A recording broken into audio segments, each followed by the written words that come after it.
Daisy Jazz Isabel Ridley. This one right here plays the central protagonist in Disney's Star Wars sequel trilogy that was released from 2015 through to 2019, and I absolutely love her. Her character is Rey, a 19-year-old who resides as a scavenger on the planet Jakku. However, this is really just skimming the surface of the character, and there's so much left to be told. And yet again, I absolutely love her. Now, often on Twitter for both my YouTube account and now Star Wars, follow me at SWFanJordan if you haven't already, you'll know that my love for Rey Skywalker has transcended what people normally class as loving a character. Would I go as far to say simp? Probably. But today I wanted to make a video looking at what exactly is it that I actually love about Rey. Hopefully this will shed some light on the fact that it's not just blind love and adoration. There's a reason for my obsession with this character. And it's a reason that goes beyond the film itself. So without further ado, my name is Jordan. You all know me as Media13. It has been far too long. And let's just get into it and talk about why I love Rey Skywalker. Before really thinking back, I often found myself asking what made her so special. Why was it that I always found myself coming back to her when I think of not only a favourite character in Star Wars, but a favourite of film as a whole? To be honest, it's something that I've thought about for a while, and I think I now finally have the answer for it. So, what? Sure, we could go on about phenomenal acting and the sheer consistency of that throughout Daisy's time as Rey. We also have to be honest and acknowledge that as important as acting is, that's not why we truly love characters. We love them because we empathise with them, we adore them because we can relate to them, and we invest our time into the story because we emotionally connect with them in some way or another. Back in December 2015, Star Wars was nothing to me. I had no clue about anything at all. I knew about the colourful swords and I knew about the man with asthma that wore a helmet and was somebody's dad. There were a few times before 2015 where I'd been given, the opportunity to go back and watch the films, but I'd always turn it down because I never really saw myself getting invested in the story. The story begins on The Force Awakens opening night. A few hours before the showing, my friend messaged me asking if I wanted to come along and watch it, and honestly, if not for the fact I was bored out of my mind, I would not have gone to see it that night. Right now you'd probably just be watching another really boring Marvel video, and we don't want that. So I accepted out of sheer boredom, figuring I'd go see it, I'd move on after that, and it would just be a fun way to spend 2 hours. But instead of what I theorised, something magical happened. I was in love, more in love with this film than I had ever been with anything else before. I was shocked at Han's death. It shocked me like I'd known him for years. I was invested in the characters. I loved every single one of them. Like the legendary Han Solo, like the elusive Luke Skywalker. All of these names were just that to me. They were names. To me, these people were nothing more than the legends and the stories and brief glimpses I'd seen into this world.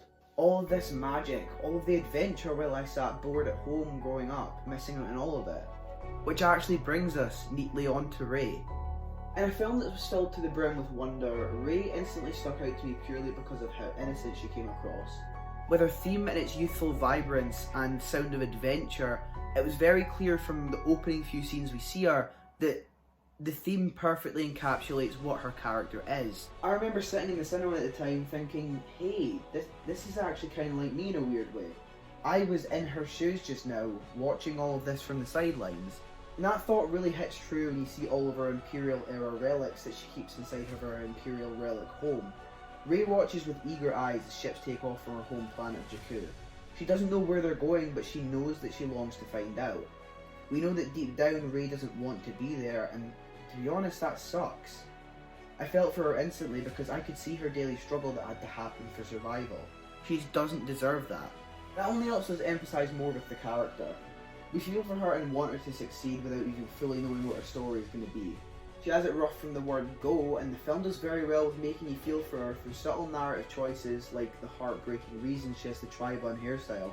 They all work together to push this drive and this need that we have as an audience to see our main character succeed.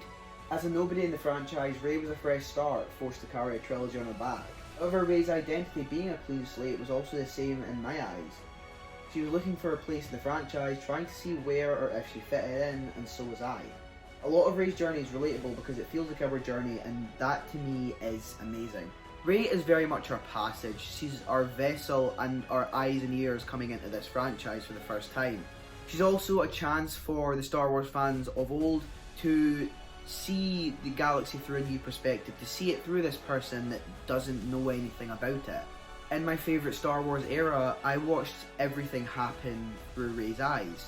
I walked this journey with her and I experienced the happiness and heartbreak right beside her. And I'll always have that close, what I feel is personal connection with her because of that very reason. And you know what? I don't think I'd change it for the world. You may not like it, but this is our character. You may not love hearing this, but Rey is the hero.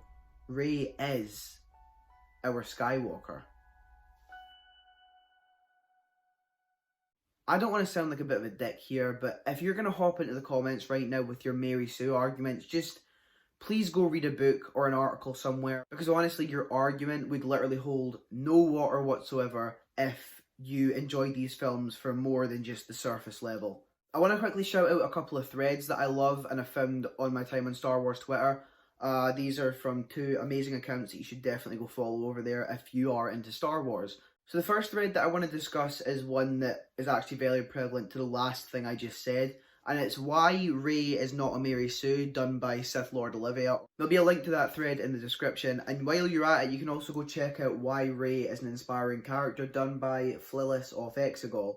Next step is to say thank you to all the wonderful people I've met on Star Wars Twitter over the past couple of weeks. I'm going to drop a few ats of accounts that I think you should definitely be following.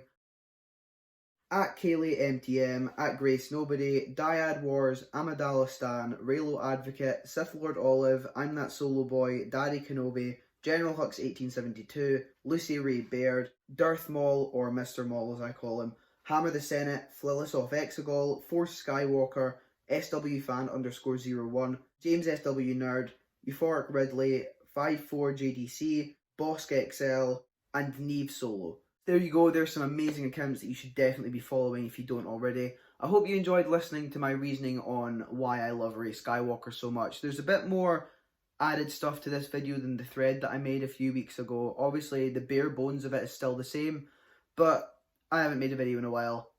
This was originally going to be a video before I turned it into a thread, so I thought, why not? But if you did enjoy, please feel free to leave a like, I'd appreciate it. Subscribe if you're new and you don't want to miss out on future Star Wars content that I may or may not be making. Yeah, follow me on Twitter. Links to everything, including the two threads and my Twitter account, will be in the description below. I've been Jordan, you've been a great audience, and I'll speak to you all in the next time.